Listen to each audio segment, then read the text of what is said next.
t'i drejtojmë profesorit. Allah ju shpërbleft. Allah ju shpërbleft ju. Bismillahirrahmanirrahim, alhamdulillah, wassalatu wassalamu ala rasulillah. Çfarë duhet më bë?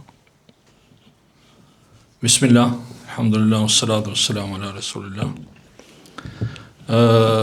Unë kam zakon përpara se të filloj të flas, bëj një pyetje kujt i pëlqen historia nga i dorë.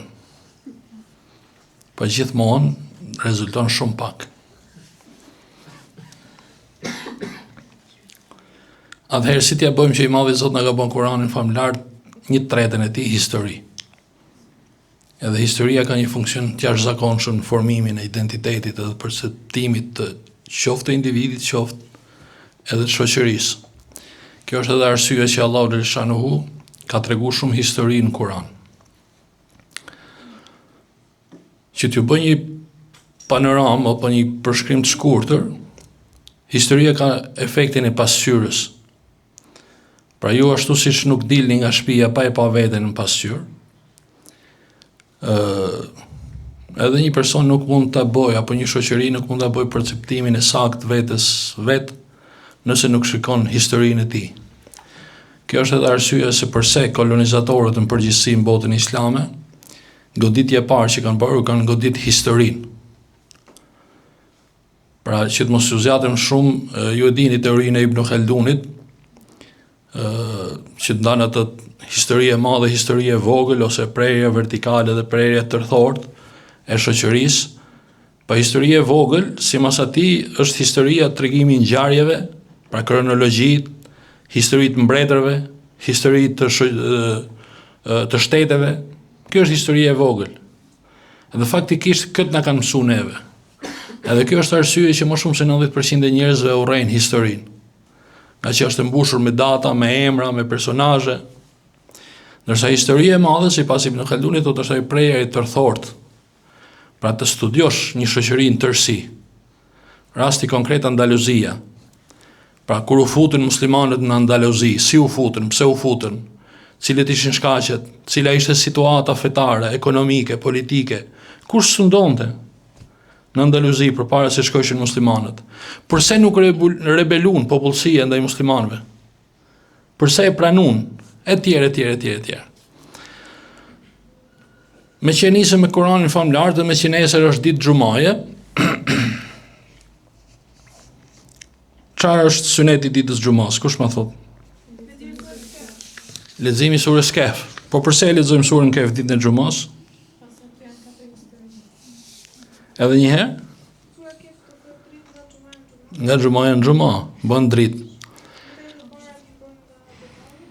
Pra mbroj nga Dexhalli. Shumë bukur. Kjo desha dal tek historia. Pra nga xumaja në xuma është dritë. Çfarë do thotë dritë? Ne kur futemi në sallë, gjëja e parë që bëjmë çfarë? Ndezim dritën. Që të orientohemi, mos përplasemi. Pra është udhëzim, të tregon rrugën e qartë. Po ashtu mbrojtje nga sprovat, nga fitnet e Dexhallit. Po si do të mbroj surja Kehf nga fitnet e Dexhallit? Ti se mbron don lexo Kur'an sa të dush. Kur dali Dexhalli, nuk do të mbrohesh dot. Ti do të mbrohesh nëse e ke kuptuar Kur'anin. Edhe nëpërmjet Kur'anit bësh të mundur ta dallosh se kush është Dexhalli. Pra dhe po të shofish i Madhi Zot në Kur'an në surën Kehf, është ajo që përmendi motra, tregon histori. Cilat histori tregon? Historinë e banorëve të shpellës, tregon historinë e banorëve të kopshtit, pra që kishin nga një kopësht, tregon historinë e Musait me Hizrin alayhis salam, dhe tregon historinë e Dhulkarnenit. Nëse do t'i konvertojmë në fitne, në sprov, e para është sprova e fesë, pra Dexhalli do t'i sprovojë njerëzit me fenë e tyre. E dyta është sprova e pasurisë, edhe Dexhalli do t'i sprovojë njerëzit me pasurinë e tyre. Do të ketë prej tyre njerëz që Dexhalli do t'i varfërojë. Do të ketë prej tyre njerëz që Dexhalli do t'i pasurojë. Do t'i thotë qiellit shoshi, do t'i thotë tokës nxirre bereqetin, do t'i thotë tokës nxirre thesaret që ke, e do t'u shpërndaj njerëzve, ndjekësve të tij. Do të shoqërohet me xhenet dhe me xhehenem. Do të hedh njerëzit në xhenet dhe në xhehenemin e tij. Këto janë sprova. Është sprova e diturisë. Pra Musai alayhis salam ishte profeti i Zotit. Edhe siç dihet profetët janë njerëzit më të ditur. Pse janë njerëzit më të ditur? Për arsye se Allahu xhaleshani ju ka hequr perden, pra ju ka sjell zbulesë. Pra kanë wahi, kanë shpallje. Mirë po, automatikisht, në mënyrë shumë sinqert, ai e pyet Zotin, a ka njëri më të ditur se sa unë? Edhe Allahu xhaleshani i tregon për një person që ishte më i ditur se sa ky, edhe që shumica e dietarëve mendojnë se s'është profet. Për Hizrin alayhis salam. Pra sprova e diturisë, sot ne shohim se shumica e njerëzve, e Zoti na ruaj dietarët, hoxhallarët, janë sprovuar me diturinë e tyre. Bile sot kisha një bisedë me Abedinin për ato që e njohin, pra dhe përmendëm një numër hoxhallarësh që shqyr që kanë ndru jetë, pra që kanë qenë me konsiderat, me peshë shumë madhe në shoqërinë në botën islame në tërësi, edhe tham, shqyr që kanë ndru jetë përpara se pa ja rrit këto sprova që po kalojnë sot ummeti. Se ndoshta do të pozicionoheshin pozita, konjunktura, do të çojnë atë që njerëzit, pra ndjekësit e tyre, pra simpatizuesit e tyre, ndoshta nuk do të ishin kënaq me vendimet apo me fetvat apo me mendimet e tyre. Pra sprov. Edhe ajo që është më e rëndësishme, sprova e pushtetit. Pra njerëzit sprovohen me pushtet. Secili prej nesh ka një lloj pushteti dhe është i sprovuar me pushtetin e tij. Pra motra e madhe ka pushtet mbi motrën e vogël. Unë si krye familjar kam pushtet në familjen time. Kryetari i bashkisë ka pushtet në qytetin e tij. Kryeministri, presidenti, Trumpi ka pushtet më shumë se sa të gjithë. Secili është i sprovuar me pushtetin e tij. Pra dhe Allahu xhaleshani na sjell modelin e Dhulkarnenit. Edhe kur u ngrit populli që ishin shtypë, është e bë pa drejtësi dhe i thanë që ne t'japim ty çfarë dush. I mbledhim krejt ardhurat tona, t'japim ty, që na ndihmo, si u përgjigjet Dhulkarneni, ajo që më ka dhënë Zoti është më i mirë se çfarë do që të më jepni ju. Pra përdorimi i pushtetit për kënaqësitë e Zotit dhe mos kalu në arrogancë. U zgjata pak që të kthehemi tek Andaluzia. Andaluzia është komplet gadishulli iberik. Pra Spanja dhe Portugalia e sotme. Në muajin Ramazan vitit 711, për herë të parë kalon ushtria e muslimanëve në Andaluzi, ngushticën e Gibraltarit. Komandanti i parë që ka përcjellur ngushticën e Gibraltarit është Jebel Tarik, prej cilit ka marrë edhe emrin Gibraltar. Jebel Tarik, pra është një shkëmb, një pozitë që ai e zgjodhi. Pra që në momentin që të sparkojnë, të jenë, po them, ke një mbrojtje natyrale, për aty ato nuk e dinin se çfarë i pret në krahun tjetër. Edhe zbriti me 3500 forca, numri më i madh që tregohet. Musa bin Nusair, që ishte vali i Marokut, pra i Maghreb el Arabi që quhesh në atë kohë, që ishte goxhan në moshë, Jebel Tarik bin Ziyadin e kishte sklavin e tij, i kishte dhënë lirin, e kishte rrit si djalin e tij dhe e kishte bën komandant të ushtrisë. Kur i sjell letrat e para të suksesit që kishin muslimanët atje, atëherë i shkon ndihmë me një numër prej 18.000 ushtarësh. E thotë që në fushatët e tyre, pra 18.000, 3.500 që ishin, 21.000 ca, po themi 30.000 në total. Po themi ne. Në fushatët e tyre, muslimanët pra i kanë regjistruar për burime të ndryshme tregojnë nga 6.000 deri në 10.000 shehid. Pra gati 1/3 forcave muslimane ran. Tash të kthehemi tek funksioni i historisë. Kjo është harta e Andaluzisë. Tash imagjinoni gjithë këtë sipërfaqe që të kontrollohet me 20.000 ushtarë. Thuaj edhe me 30.000 forca. Pra i bie që popullsia vendase nuk ka pas fare kundërshti ndaj ushtrive muslimane. Pra një ndër funksionet e historisë është kritika. Pra të analizosh se përse, që inshallah bashkarisht do shkojmë deri në fund. Kjo është sipërfaqja e shtetit Emevit. Pra kjo është zgjerimi i muslimanëve në kohën e Walid ibn Abdul Malik. Pra bëhet fjalë 711 deri në vitin 738. Pra këto janë skajet maksimale që kanë arrit zgjerimi, po themi, i vazhdueshëm i muslimanëve. Këtu tash i lind një pyetje. Përse muslimanët kanë pas tendencën me shku vetëm në veri, edhe e kanë braktis jugun? E një kohë që po të shkonin në Afrikë, askush nuk do t'i ndalte. As nuk ka pas as shtete, as perandëri, as ushtri, as...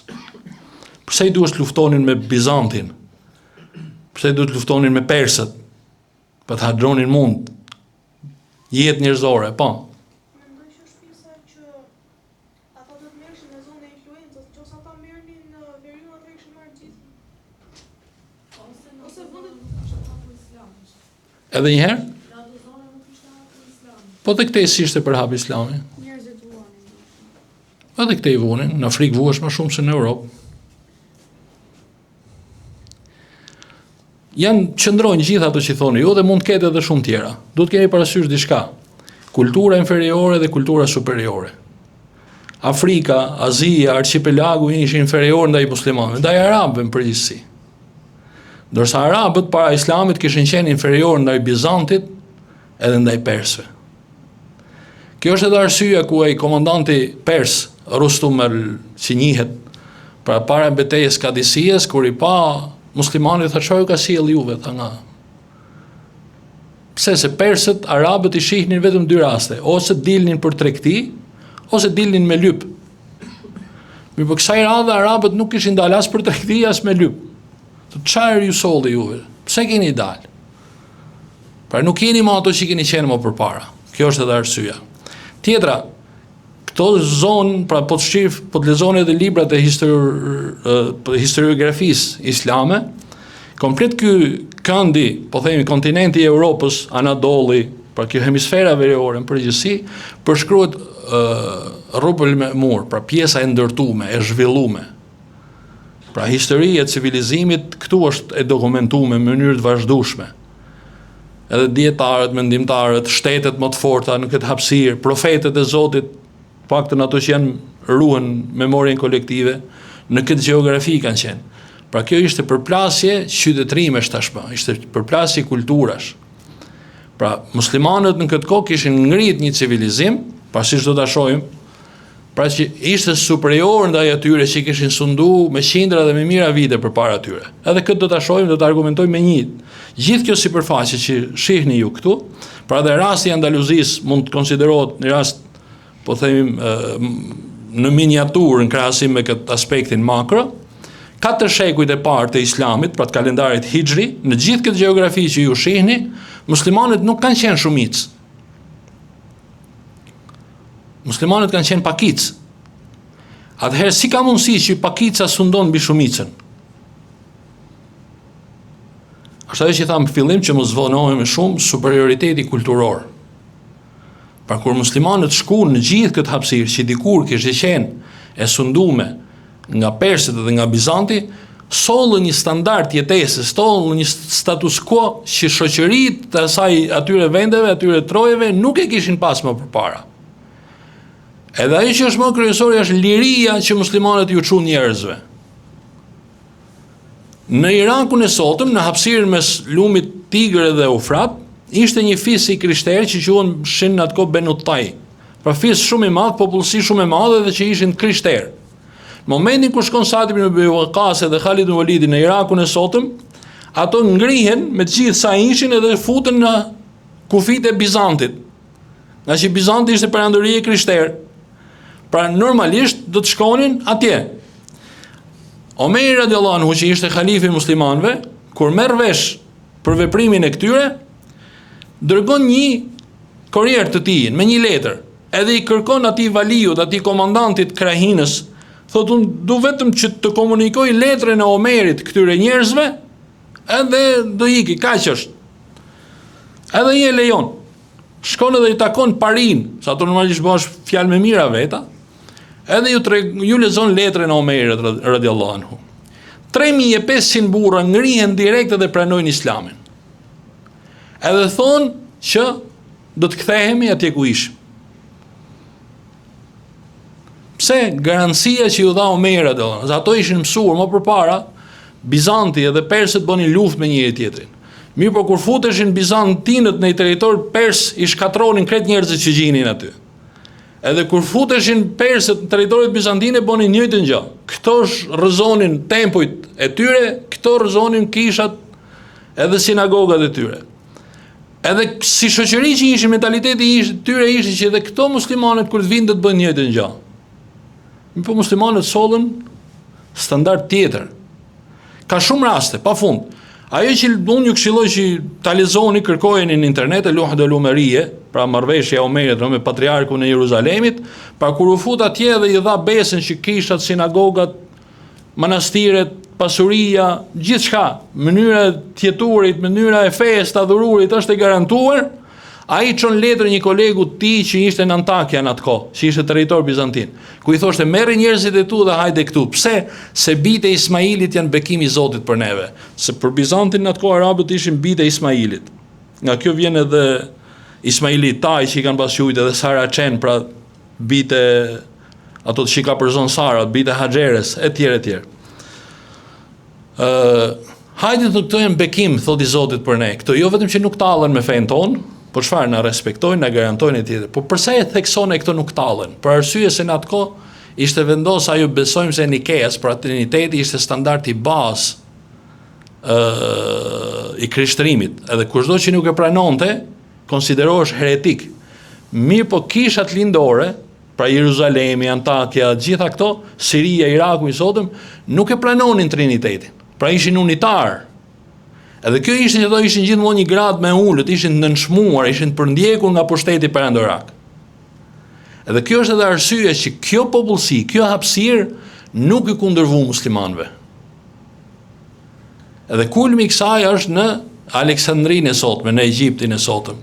Kur u fut Amr ibn Ulas me ushtrinë e tij, e mori Aleksandrinë nga Bizanti. Bizantinët me zëdhejën e kishin, po themi, një liqen të mbrendshëm zotërimeve të tyre. Edhe ata u kthyen shumë shpejt. Pra u tërhoqën në ishujt e Mesdhejut, formuan një flotë, një ushtri të fuqishme, edhe u kthyen shumë shpejt. Me hark disa mujor zbarkuan në portin e Aleksandrisë. Amr ibn Ulas mbledh ato divanin e tij e bën llogarit, thonë nuk kemi forcat mjaftueshme. Nuk luftojmë dot me Bizantin. Edhe i morën parinë e qytetit edhe ju a kthyen xhizjen. Përse ju a kthyen xhizjen? Për arsye se një ndër kushtet e marrjes xhizjes është ofrimi i sigurisë. Pra ne nuk e kryjmë dot detyrën. Edhe ju e kthejnë xhizjen ashtu siç e kishin grumbulluar. Edhe i thonë që ne do të tërhiqemi. Paria e vendit i thonë tashi që na mësuat se çfarë është liria, do të na braktisni? Për Zotin i thonë jo. Qëndroni këtu se ne do të luftojmë me ju. Pra imagjinoni një popullsi që ishte e krishterë, që kishin qenë sundimi bizantin për qindra vite, bashkohen me Amr ibn Ulas kundër Bizantit. Por nuk është se ato u bën musliman. Procesi i islamizimit ka zgjat disa vite, me qindra vite. Mirë, po ishte standardi i jetesës, status quo-ja që muslimanët çuan. Kjo është edhe arsyeja që në Andaluzi muslimanët pothuajse nuk hasën rezistencë. Kudo që shkonin, njerëzit i hapnin portat e qyteteve. Për arsye se në atë kohë përpara se shkonin muslimanët, është një pushtet, një lloj konglomerati i vizigotëve në atë kohë, cilët ishin shumë dhunshëm. Ishin shumë vandal, prandaj edhe nga një ndër arsyet, pra arsyetimit etimologjik të emrit Andaluzis vjen nga vandal, nga vandalizmi që ushtrohesh natë. Pse? Se vizigotët ishin sundonin emër të papës, ndërsa popullsia ishin krishterë arian. Unë ju këshilloj që të lexoni për arianizmin. Keni dëgjuar kështu për siptazi, po ju këshilloj që të thelloheni. Pra ishin unitar, nuk e pranonin Trinitetin. Pra thonin që Isa alayhis salam, biri i Mariamës, është i dërguar i Zotit edhe robi i tij, edhe nuk është Zot. Kjo është arsyeja që popullsia vendase, pra po të shofish, nuk regjistrohet asnjë lloj rezistence në të gjithë gatishmën iberik ndaj ushtrisë muslimane. Deri kur kanë shkuar në kufi me Francën. Aty pastaj fillon rezistenca ndaj ushtrisë muslimane. Ku në vitin 714 mos gaboj, është betejë 717, 714 është betejë po atjes, pra ose ballat e Shuhada që njihet në referencat islame, afër Parisit sotëm, domethënë, ku ushtria muslimane në komandën e Abdulrahman el-Ghafiqi mundet. Pra është thyrje e parë që u shkaktohet muslimanëve në atë hapësirë. Pra ku krahun tjetër ishin Karolingët, pra ajo mbretëria e fuqishme franko-gjermane mesjetare. Pra këtu është edhe thyrje e parë që bëhet ushtrisë muslimane. Dhe këtu tash kemi edhe ajo që thashun pasqyra që du ta shohin veten. Pra muslimanët si e shohin këtë betejë? Pra që ky është zgjerimi maksimal i joni. Shkaku që ne u mundëm është se nuk 1, 2, 3, 4, pra bëjnë analizat e humbjes. Ndërsa europianët si e shohin atë betejë? Thonë kjo është fitoria e parë e jone, a? Këtu i ndalu muslimanët. Këtu fillon rënja e muslimanëve në Europë. Etj me radhë. Kjo është betejë e Poitiers, ose betejë e Turit që njihet ndryshe, në afërsitë Parisit sotëm, ku Karolingët, pra perandoria frango-gjermane që ato kishin themeluar në atë kohë, ju shkakton humbjen e parë muslimanëve dhe ndalon përparimin e muslimanëve në Europë, edhe pastaj merr formë edhe sundimi i muslimanëve, pra që krijohet vilajeti Andaluzisë, si që më vonë, pra do të flasim, do të jetë khilafeti i Andaluzisë. Kthehemi në krahun tjetër, në anën e lindjes, në Kaukazin e sotëm, ku kishim një mbretëri hazere. Për fat të keq ne dim shumë për Andaluzin, po dim shumë pak për hapësirën mbi detin e Zi. Unë gjithmonë e quaj Andaluzia e harruar. Pra nëse kjo e para është Andaluzia e humbur, kjo është Andaluzia e harruar. Edhe këtu ka pas një qytetërim islam me vlera dhe me zhvillim të jashtëzakonshëm, po që për fat të keq u zhbë më vonë në histori se sa pra zhbërja muslimanëve e ekzistencës islamit në Kaukaz dhe në veri të detit Zi është me periudhën e Katerinës, pra careshës ruse, edhe mrapa, për shekulli 17, 18, 19. Pra që pothuajse u eliminuan dhe ngelen muslimanët, ngelen minorancë. Edhe këtu, bëhet fjalë në vitin 738, është skaji më i largët që ka arritur ushtria muslimane, siç e përmenda nën sundimin e Walid ibn Abdul Melikut, pra halifit dinastisë Emevite, edhe këtu shkaktohet edhe humbja e parë. Hazeret kishin kriju një ide që muslimanët nuk vriten. Se muslimanët, pavarësisht se ishin numër shumë pak, gjithmonë fitonin ndaj tyre. Edhe përpara kësaj beteje, Bab Sur, që e quhen, është një mur që ka pas ndërtuar perandoria perse, edhe një qytet që kanë bazuar emrin Bab, pra porta, pra një lloj fortifikate që ka qenë bë atje. Edhe beteja, humbja që është shkaktuar muslimanëve është pikërisht në këtë vend. Ato shohin një grup ushtarësh musliman që po ecnin, edhe i sulmojnë, edhe i vrasin, edhe shohin që u rrith të gjak, ishte proces normal. Edhe ty e krijuan bindjen që këto vriten edhe janë njerëz thjesht, janë njerëz si ne. Edhe i morën kufomat e tyre dhe ja çuan mbretit tyre. Mbreti tyre pavarësisht se kishte bë me muslimanët kishte bë marrëveshje dhe me valiun e Armenisë në atë kohë, kishte martuar vajzën e tij, ai e theu marrëveshjen. Edhe i sulmoi muslimanët dhe ju shkaktoi humbjen e parë muslimanëve në këtë skaj, po themi të largët, që njihesh në atë kohë nga muslimanët. Kjo është ajo që më ka kriju ChatGPT-ja, ajo që përmenda nga 711, pra me zbarkimin e muslimanëve në Andaluzi, deri në 738, pra që janë zgjerimi maksimal që kanë arrit muslimanët, pra janë 3 betejat kryesore që muslimanët janë thyer. Beteja e Poitiers, pra ose Ballat e Shohada, beteja me Hazeret, edhe në 717-ën humbja ose tërheqja Meslem bin Abdul Melik, pra djalit Abdul Melikut, nga rrethimi i Konstantinopolës. Pra e mbajti Konstantinopolën gati 2 vite të rrethuar, edhe e hoqi rrethimin, u ngrit nga. Kjo është, po themi, skaj maksimal që këto kanë arritë, dhe pas kësaj muslimanët ose prezenca islame në këto hapësira vjen duke u dobësuar, ushtarakisht, edhe jo me prezencë islame. Tash i kalojmë tek Andaluzia. Andaluzia është një hapësirë e madhe, siç përmendëm, që ka jetuar nga shekulli i 8, pra fillimi i shekullit 8, 711, deri në vitin 1492. Edhe këtu do të bëjmë një analizë. Në përgjithësi, shoqëritë funksionojnë si pllaka tektonike, pra që shtyn njëra tjetrën, pra në kohë që Islami po binte në Andaluzi, po zgjerohesh në Ballkan. Pra në vitin 1492 kishte ra, po themi, Grenada, qyteti i fundit, kështjella e fundit e Islamit në Andaluzi, në vitin 489-490, Ahmet Gedik Pasha, një shqiptar nga Vlora, kishte pushtu Otranton, pra barin e sotëm. Pra që kishte, po themi, një lloj lëvizje dhe Osmanët fillojnë edhe zgjerohen në Ballkan. Komandanti i parë që zbriti është Tariq bin Ziyadi, pra dhe betejë e Guadalajës ose Wadi Leke që njihet në literaturën arabe është fitoria e parë dhe nuk kanë më, pothuajse nuk kanë asnjë lloj beteje, asnjë lloj rezistence përpara ushtrisë muslimanëve dhe për një hark kohor, më pak se 3 vite, bie i gjithë gadishulli iberik në sundimin e muslimanëve.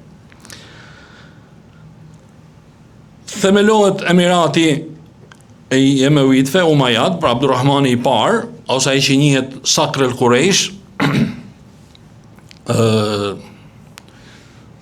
dinastia Emevite, pra ju e dini që mas vdekjes pejgamberit sallallahu alajhi wasallam, muslimanët zgjodhin Ebu Bekrin, Omerin, Uthmanin, Aliun si halifet muslimanëve. Mas vdekjes së Aliut radhiyallahu anhu, në pushtet erdhi Muawija. Kur Muawija radhiyallahu anhu, kur e pasi po i afrohet vdekja, i mlodhi parin, pra njerëzit edhe tha sikur ta bëjmë me lloj trashëgimnie që të mos talojmë më çështjen e muslimanëve që të mlidhen e të zgjedhin, pse se ishin shtu fitnet, ishte zgjeru gjeografia, edhe normalisht që shumica i shkuan mrapa mendimit Muawijes e i dhan bejan, pra zgjodhen djalin e tij, pra si pasues në pushtet. Kjo është precedenti kryesor për lindjen e dinastive. Pra dhe sundun gati 95 vite, 96 vjet dinastia Emevite.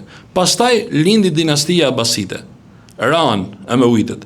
Një nga princit e dinastisë Emevite, Abdurrahmani i biri i Muawijes II, pra u arratis. Pra nga Damasku, fillimi shkojnë Libi, shkojnë Marok, ka përceu Gibraltarin e shkojnë Andaluzi. Andaluzia akoma ishin sundimtarët e kohës Emevitëve. Ai mlodhi parinë e vendit dhe tha që a do të më jepni besën mua pra të themelojmë një shtet tonin apo do të ktheheni mas pushtetit qendror. Ato thanë që ne na keni sjell ju këtu dhe ne do të njohim ty. Edhe u quajt Abdurrahmani i parë, pra sundimtari i parë që themelon edhe Emiratin Emevit në Andaluzi. Pra tregohet për themelusin e dinastisë Abasite, ku i kishte mbledhur atë shpurën e tij, thotë kush është ai skifteri, Sakri i Kurejshve. Ato fillon duke thënë që je ti, djali jot, vllai jot, servilizmi ka funksionuar edhe tek muslimanët. Edhe ky thotë jo, thotë nuk e keni gjë. Edhe në fund dorëzoheni, thonë na e thuj ti e prisi besimtarve. Thotë skifteri, pra ai Petriti, që mund të themi ne kështu me i Kurejshve, thotë është ai thotë që u arratis, pra i humbur, i sakatuar, i nënshmuar nga Damasku, edhe iku në Andaluzi dhe themeloi një emirat, themeloi një shtet dhe sot më bën karshillëk mu. Pavarësisht se kishte armik, pra e vlerësonte për ato që ishte dhe realisht ka qenë gjeni. Më vonë pastaj në vitin 929 Abdurrahmani i III pra shpall khilafetin. Këtu është një precedent tjetër që ka ndodhur në historinë islame ku njëkohësisht ekzistonin dy halife, pra halifi Abasit në Bagdad edhe halifi i muslimanëve në Kordoba i Andaluzis. Pra kjo është një precedent i dobët, që ose shkak i dobësisë muslimanëve, po ndërkohë në Andaluzi kishte marrë jetë një, po themi, një zhvillim, një kulturë, një përparim i jashtëzakonshëm, saqë biblioteka e Kordobës në atë kohë ekzistonte më shumë se 400.000 libra, mahtutate që quhen në gjuhën, në terminologjinë arabe.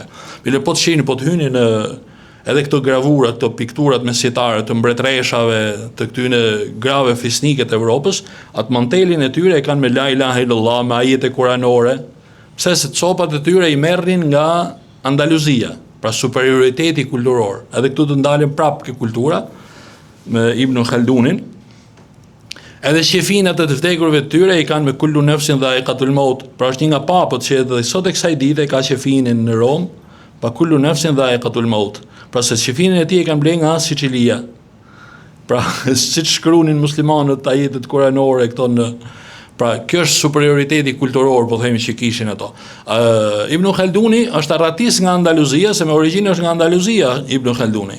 100 vite përpara se të bjerë Kordoba. Edhe ka shku në Tunizi fillimisht, pastaj ka shku në Egjipt. Edhe kur e kanë pyet se pse e ke lënë vendin, shumë shpejt muslimanët nuk do të ekzistojnë, ma thot në Andaluzi.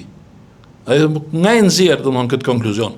Për arsye thot se muslimanët thot kanë filluar sillen, kanë filluar të vishen, kanë filluar të gatojnë ushqime, kanë filluar të mobilojnë shtëpiat, banesat e tyre si banorët e Kastiljas. Pra inferioriteti kulturor. Mos gaboj Daudo Luka, ka qytetet e qytetërimit, ka një tezë shumë bukur, për këtë ju këshilloj që ta lexoni. Mas rënies së khilafetit, pra u dobësu khilafeti Abasit në vitin 1031, u dobësu ra khilafeti dhe u krijuan mbretërit ose mulukët Taifa që quhen, pra u krijuan disa shtete të vogla. Këtu ka një dhënë.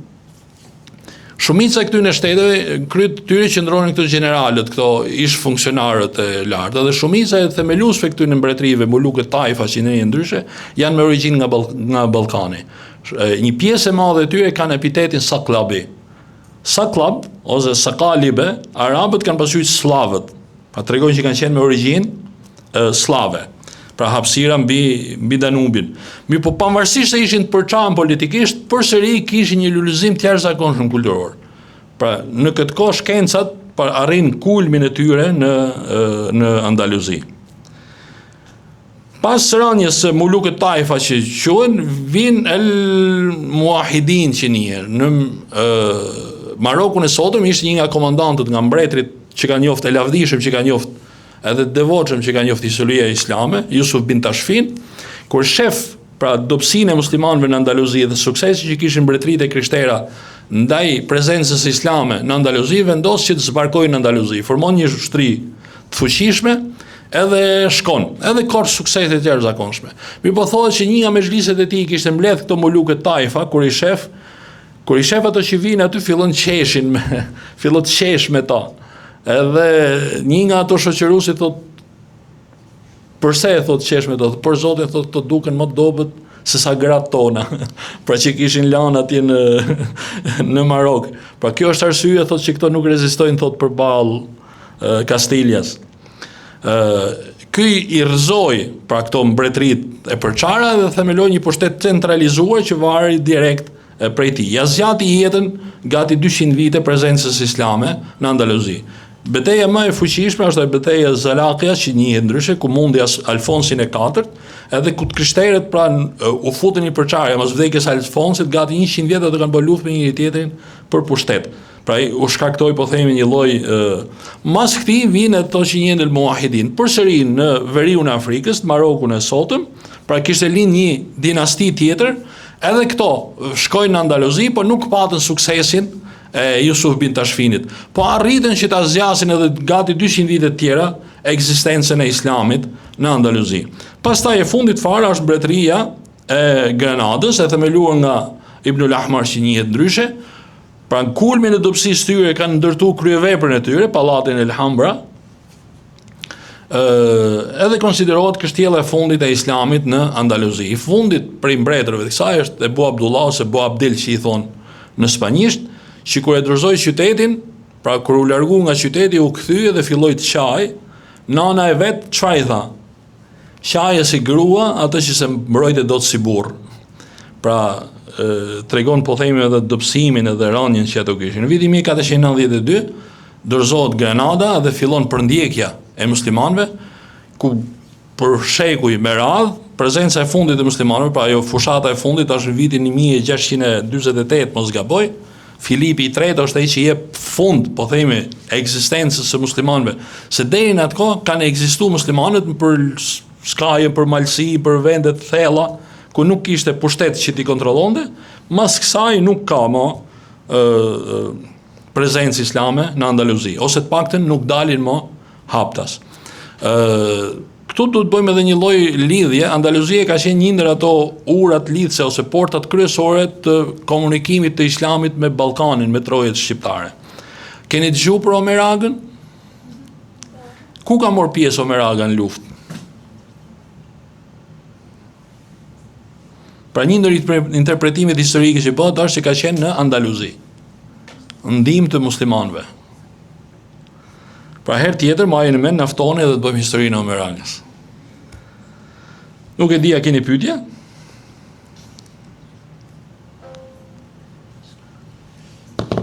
Pyetje s'ka. Atëherë kam unë pyetje. A është shpërblim personal? Jo, prej djes. Jo kësaj radhe. E fundit që do të them, e gjithë hapësira e Mesdhejut, pra duke përfshirë Kretën, duke përfshirë Sicilinë, jugun e Italisë, Andaluzinë, jugu i Francës, ka qenë sundimin e muslimanëve. Edhe gjithë kjo hapësirë, ai që përmenda në fillim, ai që thash, pra që në aspektin fetar, gjithë këto ishin unitar, pra nuk e pranonin Triniteti. Kjo është edhe arsye që u pranuan me lehtësi ushtrit muslimane. Po ashtu në këtë hapësirë muslimanët zhvilluan jo vetëm arkitekturën e tjerën, por një element shumë i rëndësishëm është edhe zhvillimi i bujqësisë. Në Sicilinë e sotme, pra burimi zanafilla e bujqësisë për Europën është Sicilia dhe Andaluzia, kultivimi i portokallave, i limonave, i grurit. Pra duket e pabesueshme. Europianët kanë mësuar që të kultivojnë grur, ta blujnë atë dhe të gatojnë bukë në shekullin e 10. Ajo që është për të ardhur keq, përsa e thash këtë informacion? Ajo që është për të ardhur keq është se sot shquhet Franca për prodhimin e bukës, shquhet Italia për prodhimin e makaronave, apo jo? Shquhet Spanja për përpunimin e frutave, për vajin e ullirit, edhe për fat të keq këto që ishin ustallarët, që i mësuan ato, kanë ngel shumë mrapa. Egjipti, që lugina e Nilit prodhon grur, që konsiderohet hambari i botës. Pra Nili prodhon grur për gjithë botën. Ndërsa Egjipti me Sudanin janë vendet më të keq ushqyera sot. Tigri dhe Eufrati prodhojnë grur për gjithë botën. Këto janë zonat që të mos flasim më për sot. Vaj ullirit në Palestinë, në Jordani, në Sham, pra Shami, përgjithësi Siria, Libani, Watini o Zejtun, për këto bëhet fjalë. Edhe sot janë në atë gjendje që janë. Pra për këtë na shërben historia. Do të kthejmë kokën mrapa, edhe që të ndërtojmë të ardhmen. Po edhe për ne muslimanët këtu ku jemi. Nëse keni parë këto dokumentaret e thjeshta që ka bën Iliri, pra minaret e kujtesës e tjere, për Zotin, nëse do të themi jo shumë larg, 100 vite para, dëshojmë se prezenca islame këtu ke ne, ka qenë e jashtëzakonshme. Edhe këtë e thon dietarët e Shamit që kanë vizituar Ballkanin në atë shekull 19, që i konsiderojnë muslimanët e Ballkanit thotë janë muslimanët më të devotshëm dhe më të sinqertë në gjithë botën islame. Edhe ajo që përmenda në fillim, se përse muslimanët kërkonin çlirimin e veriut edhe nuk kanë zbrit në jug, për arsye se përgëzimet profetike ishin për çlirimin e Konstantinopolis dhe çlirimin e Romës. Pra edhe betejë në Francë që kanë bërë muslimanët, se dikush mund thotë e kanë bërë për të ardhur në Romë. Jo, ka qenë për të ardhur në Konstantinopolë. Pse se sahabët i pyetën pejgamberin kur tha se do të çlirohet Konstantinopolja, do të çlirohet Roma, cila prej tyre do të çlirohet e para? Pa dhe pejgamberi sa më kishte përgëzuar me çlirimin e Konstantinopolës. Po mos i thot me një kuj që kanë dashur me shku në Romë.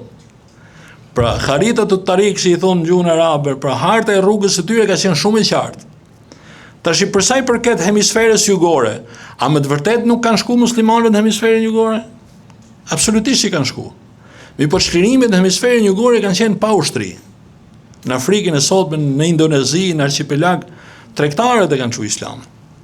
E gjithë Indonezia e bë musliman pa shkel çizmi e ushtarit musliman në atë. Pa ai që tham edhe një herë superioriteti kulturor. Por Zoti, nëse muslimanët do të kthehen në vlerat që feja jonë fton, askush nuk mund të rezistojë përpara saj. Edhe kjo është edhe përgëzimi që jep pejgamberi sa për shlerimin e Romës me tekbire. Pra kjo është superioriteti kulturor. Kur shkojnë muslimanët atje, nuk do të ketë kush që të rezistojë më përpara tyre. Edhe ai që do ta mbyll është kjo, që për fat të keq sot një musliman kur emigron, pra ka përsen me 10 shtete muslimane për të shku me jetu në Europë. Pse se gjithë gjeografia muslimane nuk ja mundson një jetë të rehatshme. E një kohë që i madhe Zot të gjitha mirësitë që i jepen në këtë dynja gjenden pikërisht në gjeografinë e botës islame. Ma boni halal, Zoti është përbleft, Pyetje nuk ka. Am lejohet pi ujë ku është ai kameramani? Po. Goca kemi pyetje? Ja. Allah e shpëlef që keni ardhur, shpresoj që këta këtë pasur vlerë tek ne. Allah e shpëlef dhe inshallah shihemi në takimet e radhës. Atëherë edhe 1 minutë. Me që s'keni pyetje. Një shok i imi që ka doktoruar në perëndim, thotë ishte ndër ditët e para që futem në auditor, dhe vjen një profesor, thotë edhe gati 2 orë, më shumë se 90 minuta, fole, në fund tha kush ka pyetje? Edhe ngritën pyetje. Edhe unë tha isha unë atje, thotë, në hesapin tim në drejtohet ti, thotë, ke pyetje? Mi them nuk kam. Edhe thotë ka ofendon ti. Unë ka 2 orë që flas këtu. Edhe ti nuk pyet. Thotë, a më kupton thotë kur flas? Po thotë kuptoj thotë. Po gjatë gjithë asaj që unë thash thotë, nuk të ngrit asnjë pikë pyetje. Pra i vlerësimi kritik, si tham fillim, për roli i historisë. Pra nuk të ngrit asnjë pikë pyetje. I thash jo. Tham nga vjen? I thash vi nga Shqipëria. Tha ju jeni shoqëri totalitare, pra keni kaluar komunizëm. Ju s'keni drejt me mendu. Pra ju se keni pas fatin me lind komunizëm, pra që shkëputuni nga mentaliteti komunist. Ta shenjit lira, zoti shpërblet.